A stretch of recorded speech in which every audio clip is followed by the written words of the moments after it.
এই পার্টটাই হচ্ছে গিয়ে মেইন পার্ট, ঠিক আছে। মেইন পার্ট মানে হচ্ছে গিয়ে যেগুলো পড়েছি সেগুলো যে মেইন না তা না, that is also a main. But এই পোর্শনটা আমাদের হচ্ছে গিয়ে থেকে একটা সামস আসবেই আসবে, ঠিক আছে। তো মানে topic is that base theorem, but base theorem পড়ার আগে we have to know the law of total probability. What is mean by law of total probability? That means এই ডায়াগ্রাম থেকে কি মনে হচ্ছে? The diagram symbolizes that there are lot of events are there. E1, E2, E3, E4, E5, E6, E7. Lot of events are there. আর event গুলোর মধ্যেও একটা proper একটা সিগনিফিকেন্স আছে। দ্যাট মিনস ইভেন্ট গুলো কিন্তু কোনো ইভেন্ট অন্য আরেকটা ইভেন্টের উপরে ওভারল্যাপ হচ্ছে না। All events are separated. That means the events are mutually exclusive event. Mutually exclusive means if two events it will not have any common portion, then they will be mutually exclusive. So all events are mutually exclusive, right?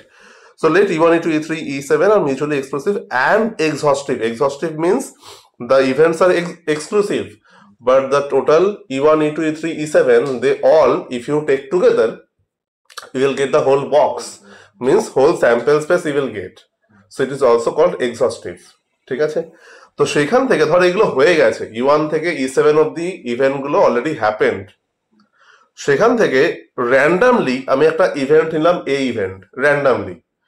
So A event কি, এ হচ্ছে কি any random event যেটা কিনা connected থাকবে, that will be connected with each and every event E1, E2, E3, E4, E5, E6, E7। Connected means কি, example দিলে বুঝতে পারবি, বাট থিওরিটিক্যালি বুঝে নাও। E1টা হয়ে গেছে, ঠিক আছে। ধরো E1 এর মধ্যে কিছু বল আছে, ঠিক আছে, blue ball, green ball, red ball, what ever it is, ঠিক আছে। এবার এই ইভেন্টটাকে নিয়েছি ধরো রেড বল, তো অলরেডি E1এও রেড বল ছিল, এবার তারপরে এই ইভেন্টটা নিচ্ছি রেড বলের জন্য, তাহলে অলরেডি E1 এ তো রেড বল আছেই, আবার এই ইভেন্টটা যখন নিচ্ছি রেড বলের জন্য, তার মানে কি ওই E1 আর এ এটা কানেক্টেড থাকবে। Basic example.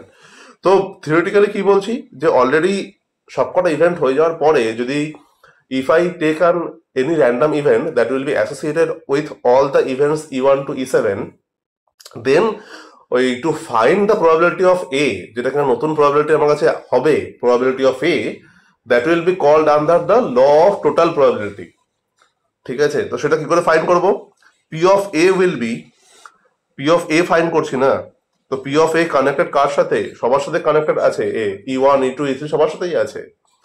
তো কানেক্টেড যদি থাকে তো P of E1, that means P of E1 we can find it, and P of E1 will be multiplied with P of A such E1. A such E1 কেন, cause এখানে conditional probability allow করবে। Conditional probability কেন allow হবে, cause এখানে already A এর event বের করছি on condition that E1 has already happened, তো সেখানে কন্ডিশন আসবে না P of A such E1, ঠিক আছে। আর সাথে P of E1 মাল্টিপ্লিকেশন হচ্ছে, দেন আবার এই ইভেন্ট তো E2 সাথে কানেক্টেড, তো P of E2, P of E2 হয়ে যাওয়ার পরে P of A such E2 হবে। তার রিজন কি, we are finding P of A on condition that E2 has already happened। তো এই করে করে যে কটা ইভেন্টের সাথে কানেক্টেড থাকবে সবার জন্যই P of E3 into P of A such E3 dot dot করে P of E7 into P of A such E7, ঠিক আছে। এই যে মাল্টিপ্লিকেশন, যেই এই যে তুমি রুলটা দেখতে পারলে, this rule will be call the law of total probability, ঠিক আছে।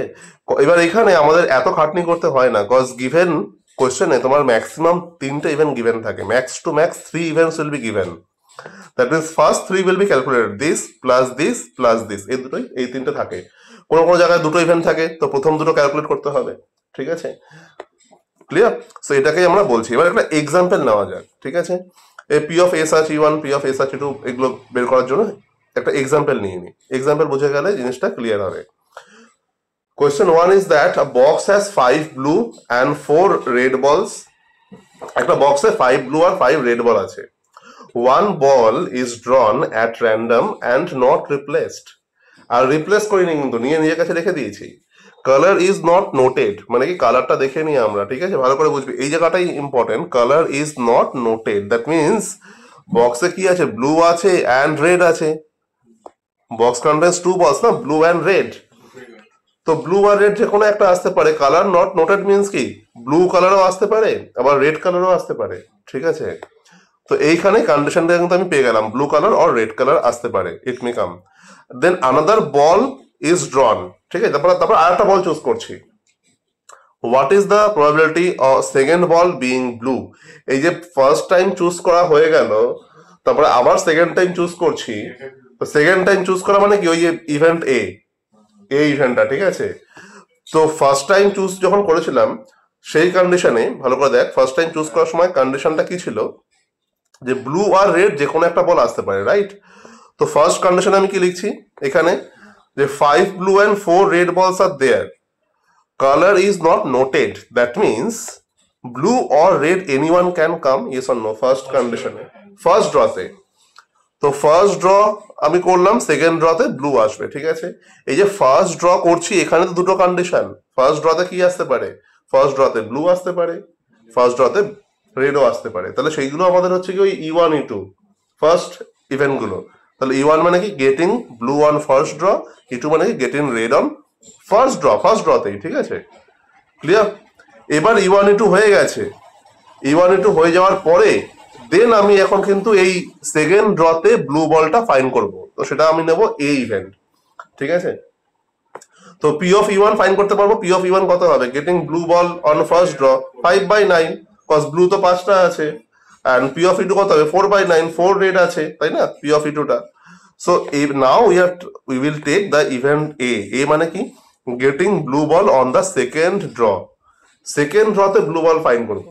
তো সেকেন্ড ড্রতে ব্লু বল মিনস কি, অলরেডি এবার সেকেন্ড ড্রতে ব্লু বল মানে তুমি ভালো করে ভাবো, যদি E1টা হয়ে যায় তাহলে ব্লু বল ড্র করার প্রবাবিলিটি ডিফারেন্ট হবে, যদি E2টা হয় তাহলে ব্লু বল ড্র করার প্রবাবিলিটি ডিফারেন্ট হবে, রাইট না। তার রিজন কি, কজ যদি E1 হয় ওই যেই বলটা আছে না ভালো করে দেখো, দেন আনাদার বল ইজ ড্রন, ঠিক আছে। এখানে ভালো করে বুঝবি, at random and not replaced, মানে বলটা তুমি যখন চুজ করলে না ওটা তুমি নিজের কাছে রেখে দিচ্ছ, ওটা কিন্তু আর ফেরত দেবে না। তো ভালো করে এখানে যখন এই ইভেন্টের প্রবাবিলিটি বের করবো, that means when E1 has occurred, যদি E1টা হয়ে যায় ওই কন্ডিশনে P of A such E1 মানে কি হবে, এ সাচ E1 মানে to finding the probability of A on condition that E1 has already happened. E1টা কি ছিল, getting blue ball on first draw, তাহলে এটাকে স্টেটমেন্টে লেখাটা উচিত, আদারওয়াইজ আমাদের বুঝতে অসুবিধা হবে। That means getting a blue ball on the second draw when first ball drawn is blue. ফার্স্টে ব্লু বল না হয়ে গেছে, তার মানে রিমেনিং কি থাকবে, রিমেনিং বল তোমাকে ফাইন করতে হবে। তো রিমেনিং সেকেন্ড ড্র এর জন্য 4 ব্লু আর 4 রেড থাকবে না, কজ 5 ব্লু ছিল, সেখানে একটা ব্লু নিয়ে নিয়েছো, তাহলে 4 ব্লু আর 4 রেড থাকছে, তাহলে 4/8 is the probability, that is half. Same condition wise যখন E2 হবে, E2 হবে মানে কি P of A such E2, তাহলে এ সাচ E2 মানে কি getting a blue ball on the second draw on condition that first ball ড্রন is red. তো ফার্স্টে রেড হয়েছে মানে সেকেন্ড বার কি থাকবে 5 ব্লু আর 3 রেড, কজ রেড একটা নিয়ে নিয়েছি, 4টে রেড ছিল, 3 রেড হয়েছে, তাহলে এই কন্ডিশন ওয়াইজ তোমার কি থাকবে, সেকেন্ড কন্ডিশন ওয়াইজ 5 ব্লু, না আমি তো ব্লু বলই বের করবো, তাই 5/8, কজ ব্লু বলের প্রবাবিলিটি ফাইন করা হচ্ছে, getting a blue ball on second draw when first drawn is red, ঠিক আছে। নাও অ্যাকচুয়ালি এবার পি অফ এ বেরোবে by the law of total probability. তার রিজন কি, তুমি বলেছো কেন পি অফ এ তো বেরোবে না কেন, কজ এখানে পি অফ এ কানেক্টেড আছে দুটো ইভেন্টের সাথে, E1 E2 দুটোর সাথে কানেক্টেড আছে, যে কোনো একটা হতে পারে না, অর কন্ডিশন তো, যদি E1 হয় তাহলে P of A such E1, যদি E2 হয় তাহলে P of A such E2, তাই এখানে যে কোনো একটা হতে পারে অর কন্ডিশন, তাই অর কন্ডিশনে কিন্তু এখানে অ্যাডিশনটা আসে, তাই না। So that's why formula P of E1 into P of A such E1, then P of E2 into P of A such E2, ঠিক আছে। Put the values respectively, the answer will be 5/9. এই যে process হলো, এই যে সামটা দেখা হলো, এটাকে বলা হয় ল অফ টোটাল প্রবাবিলিটি, মানে টোটালি আমরা প্রবাবিলিটিটাকে ফাইন করছি অন কন্ডিশন, যেটা কিনা তোমার অলরেডি যে কন্ডিশন গুলো হয়ে গেছে তার বেসিসে, ঠিক আছে।